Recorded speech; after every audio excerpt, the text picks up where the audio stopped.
It's time once again for the Maple Grove City Report. I'm Dave Kaiser from CCX Media. Thanks for joining us, along with Heidi Nelson, Maple Grove City Administrator. Welcome once again. Thank you. We have a busy show today. We've got a work session to talk about, the meeting itself from April 4th, and a lot coming up in the city, so get your calendars out for some events that you might want to get involved in.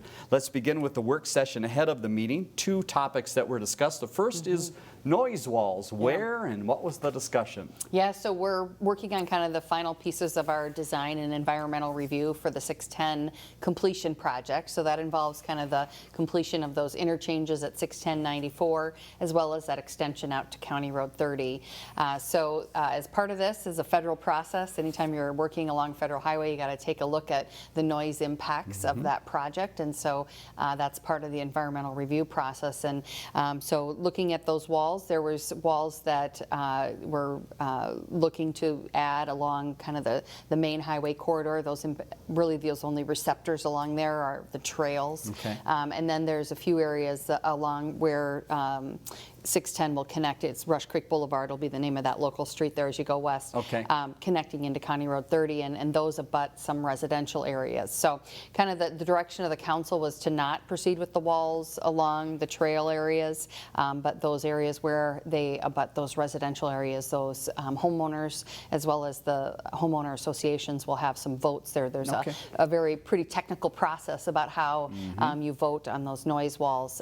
So that process will be going on here in the next probably 4 to 6 weeks, and you'll see this one come back before council. So considering those noise walls kind of closer to the County Road 30 connection there. And then we did have an opportunity to kind of circle back with the council on the community survey questions. We had gotten some feedback from them. They'd actually approved them at the last meeting, but wanted to just make sure the changes that we were proposing met up with kind of the feedback that we had. So some tweaks to the questions, and then we'll be going out to that, getting that survey out in the community. So look in your mail. If you receive a mailed survey, we ask if you take the time to respond. It's really important for us to get this feedback about the services and all of the amenities in the community, and so we just ask for folks' participation. We will be also putting up kind of an opt-in survey on our website. So again, keeping those data sets separate so we have a statistically significant survey, but also for those that might not receive that mailer, they can go on our website and respond. So look for that probably later in April timeframe. Sounds good. All right, that's the work session ahead of the meeting on the 4th. Now to the meeting long consent agenda. 2 items were pulled. The first is the retirement of someone that's been with the city for quite some time. Yeah, so Detective Jim Kirky has retired from his law enforcement career. So Councilmember Phil Leith pulled this item just to thank Jim for his service, over 28 years of law enforcement service, and we wish Jim all the best in his next chapter. Congratulations to Jim. What other item pulled was the Lake Improvement Program cost-sharing expenditures. And there's a commission that's involved in this process as well. Yeah, so this is the Lake Quality Commission. This is an annual process. They go through a process to determine lake quality, lake water quality improvement projects every year. And so there's a cost-sharing program here with the city. And so this was approving those projects for this upcoming summer, and they'll get underway as soon as the ice is out on the lakes, which isn't happening super soon. Comments about the weather here as we go through some of the other things happening in the city. Yes. One item under the presentations, and that was Hennepin County Commissioner Kevin Anderson. Tell us a little bit about the points of his visit. Yeah, so Commissioner Anderson came in to visit about some of the work he's been doing at the county. So it's always nice to get an update from the commissioner and what's going on at Hennepin County. A few things of note, the commissioners worked hard to try to get a focus on more capital investment in road and bridge out here in western Hennepin County, kind of changing some of their CIP process to recognize growth areas in the community, or in the county. So we're grateful for that. Talked about an upcoming Veterans Memorial in downtown in and around the county facilities, as well as some of their programs, embedded social worker program that they're doing kind of in support of law enforcement.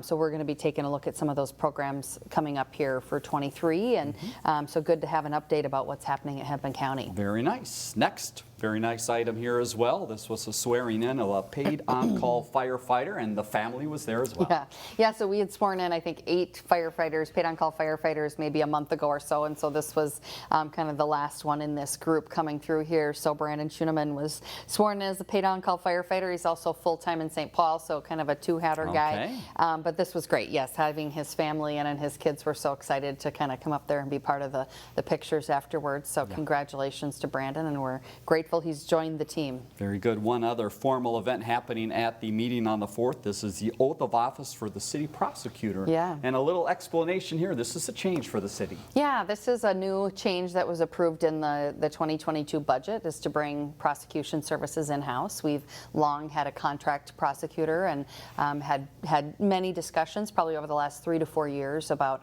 making a change to that. And so with the budget in 22, the council approved bringing prosecution services in-house. So this was we recently hired our first city prosecutor. Andrew Draper is his name, and he joined our staff on April 4th. And so this was his very first day of being with us at the city, and so good to have him sworn in, take his oath of office there.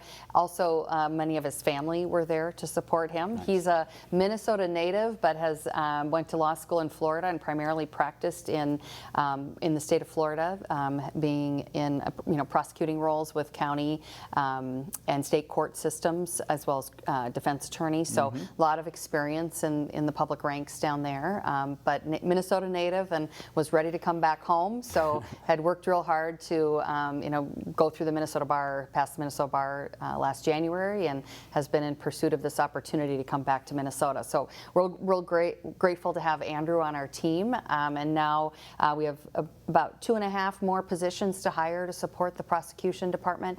And so Andrew will be working on that. So this was kind of a fun night to swear in both of these positions. And this is a similar process to other cities of Maple Grove size. What is it like in the metro area as far as cities that do this themselves? Yeah, there's a number of cities that have in-house sometimes both civil and prosecution attorneys in-house. So Minnetonka, Bloomington, Coon Rapids, Oakdale, there's a number of them that have either both types of legal services in-house or just prosecution. So, and in fact, we spent a lot of time with the cities of Coon Rapids and Bloomington and Minnetonka, just talking about how they have their structure set up, reviewing job descriptions, those kinds of things, talking about data access and how they manage that. So our neighboring suburbs have been very helpful to us in this process. Very nice. Let's move on to public hearings on the night of the 4th. There were 3 that were occurred. The first 2 related to some easement vacations, which normally are not a long topic, but these were the longest topics of the night. Take us through the 2 different projects on the vacations. Yeah, so the first easement vacation was up kind of back to the 610 area. So this was an area of excess right-of-way along the 105th Avenue extension.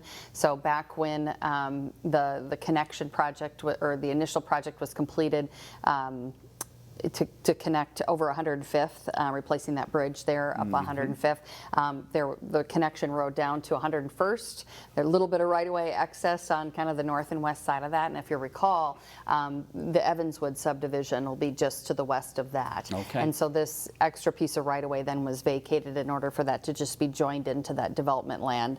Otherwise, we'll have this little excess piece of right-of-way sitting there that somebody's got to maintain. So we try to clean those things up when plats come through and that opportunity is there. And so that one got handled. Just some questions from a neighboring homeowner up there about the process. And then we had our second easement vacation and this one kind of got uncovered through our street maintenance project. So it's kind of in that area, east of Hemlock, south of 694, down there, Trenton Lane area.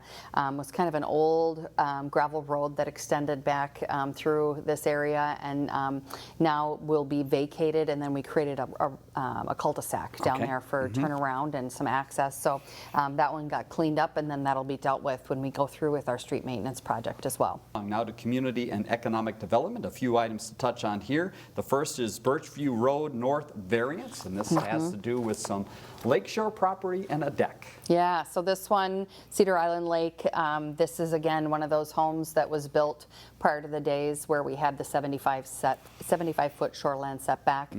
So they're kind of all non-conforming lots, if you will.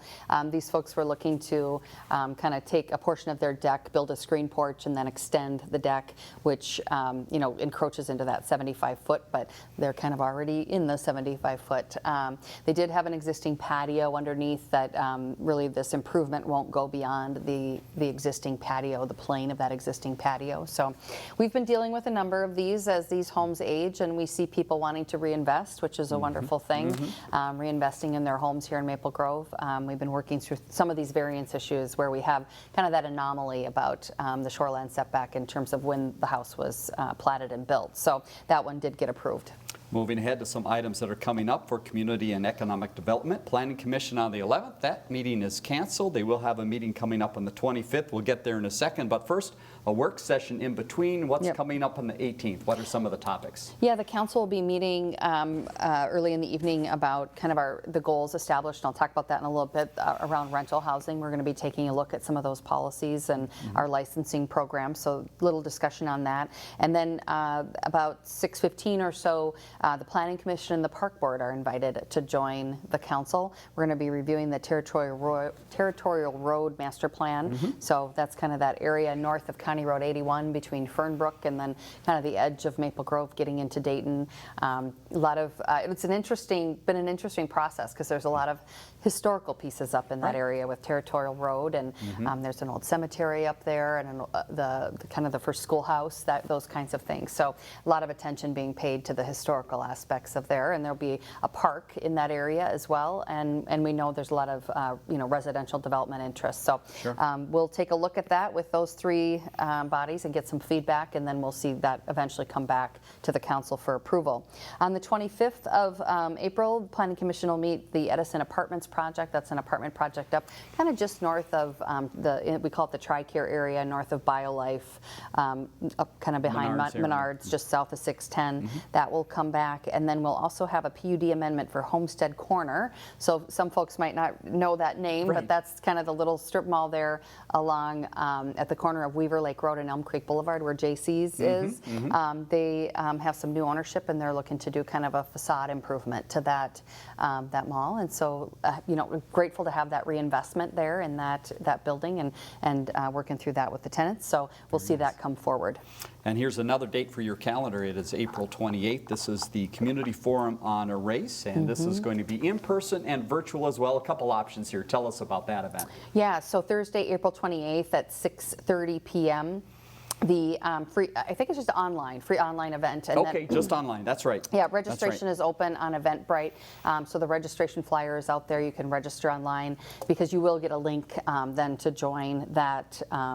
I think they're doing it in a Zoom format. So the speaker for this year's event is Jerome Treadwell. He's the youth president of the NAACP St. Paul Roy Wilkins branch. He's going to facilitate the event that includes a youth-led discussion on the impacts of race and racism in our community. And then, like in past years, there are going to be breakout rooms for further discussion. So partners of this event, Cities of Brooklyn Park and Maple Grove, Community Mediation and Restorative Services, District 279 or Osseo area schools, Hennepin Tech College, North Hennepin Community College, and the Northwest Suburban Integration School District. So a lot of partners at the table. Going to be a great event, so we encourage people to hop online and join that. And again, you need to sign up on the Eventbrite so you make sure you get the link to the event. Very good. All right, let's talk about some of the administrative items. You mentioned it just a second ago, some goal setting for the city. This is something that started back in February and now gets to the finish line. Tell us about some of the major goals for the city coming up. Yeah, so we met with the council February 12th and talked about kind of the challenges and opportunities that are coming in the next 3 to 5 years and what we really need to be paying attention to. So few areas of focus, really looking at addressing our aging commercial industrial areas as well as some of our residential neighborhoods. So we're going to be looking at kind of our property maintenance, code language and how we're doing code enforcement, those kinds of things. Housing policies, we talked about the work session about rental housing. We're going to be kind of taking a deep dive into that, as well as where there are opportunities to promote more home ownership, and also looking at our licensing, our program, and how we're staffing those things. One other category is around just general staffing, so wanting to kind of dig into a more longer-term projection of staffing needs for the city, as well as looking at our policies again around that work-life integration issue, as well as retention efforts for staff. So work plan gets developed behind this, and we'll continue to update the council about it, but that goals document is located in that council packet if folks want to go take a look. And your final note from the meeting on the 4th was about the legislature, keeping an eye toward the legislature and some of the things happening. What is the latest? Yeah, so we have 3 bills working through the legislature. They keep advancing. We were included in the Senate transportation bill for some additional funding to help with that 610 completion project. And then on the House omnibus tax bill side, our North Metro Regional Public Safety Training Facility tax exemption was included in that. That's a sales tax exemption for that project. So we'll continue to monitor these as they move forward here and towards, we're getting towards maybe the last, 6-7 weeks of the session here. Right, it's moving along. Let's hop to engineering real quick and public works. Just a quick note, street sweeping on hold for a little bit. What's happening out there? Snow? Well, it keeps snowing. It keeps snowing. So you can't plow and sweep at the same time. It doesn't work. So we're pushing it back a bit, but we'll get out there just as soon as this weather starts to turn for good, hopefully. One final note from the 4th, there was an EDA meeting, very quick and short here, but there was a discussion about the sewer availability charge. Again, we've talked about this in the past. This is something the city keeps an eye on as well as far as some credits. Yeah, so oftentimes when there's a transition of a building and the SAC allocation of that building changes, the city has the opportunity to kind of capture those community SAC credits. So what this policy does then is allows us to turn around and use those for kind of incentives for businesses that might be coming to town. And so this changed the policy a bit to allow those credits to be used for entertainment type businesses that might be coming to town, as well as the threshold at which EDA approval would be required and what can be approved administratively. So just some changes, tweaks to that policy to kind of help us with our goal about bringing in more entertainment type businesses. So there's your recap of the meeting from the 4th. As you see, a lot happened there. And now there's a lot happening in the community. So again, get your calendars out for a look at some of the things that are coming up. But we talked a little bit just a second ago about the weather. 2 notes about the weather to add on. Ice safety, something that the city wants to remind people as the weather changes here, and still some icy spots on the pond, but maybe not so safe. Yeah, no, and it's really, you could see the ice getting really honeycombed, so you really want to stay off of that. I know the edges are getting pretty watery, so just keep that in mind as you're out and about. And Severe Weather Awareness Week is coming up, and that's something, in fact, as we're recording this, it's this week, correct? It is this week. So Thursday, April 7th is Tornado Drill Day. So you're going to hear statewide tornado drills at 1:45 and 6:45. Okay. So that'll be the civil defense sirens that you'll be hearing 2 times that day. All right, still a number of job openings at the city as we look towards the spring and the summer. What are some of the opportunities for people? Yeah, so we have a number of seasonal positions in Public Works and Parks and Recreation that'll be open. These are great jobs for young people or folks that are just looking for kind of a summer gig or a way to kind of get your foot in the door. Lots of opportunities for indoor and outdoor positions as well as full-time and part-time. And just of note here, we've upped our salary on some of these, our pay on some of these positions, just to try to be more competitive in the marketplace.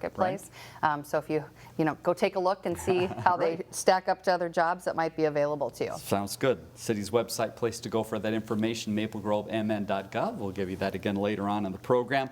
People are excited to get out in the yard, although the snow is playing a little havoc on that plan, but the Yardway site is open. Tell us where that is and again how that works. Yeah, just north of 610 off of Maple Grove Parkway there. You can go to mgyardwaste.com for more information about what you can specifically bring. Just a reminder that residents need to bring their ID, and then there's no cost to residents to bring yard waste there. Couple dates coming up for the indoors farmers market, and it'll soon switch to outside, but 2 more in April here inside. What are the dates? Yeah, Thursday, April 7th and the 21st from 3 to 6 p.m. and those are both held inside the community center. We have about 25 vendors there for every indoor market, and then the opening day for the outdoor market is Thursday, May 12th.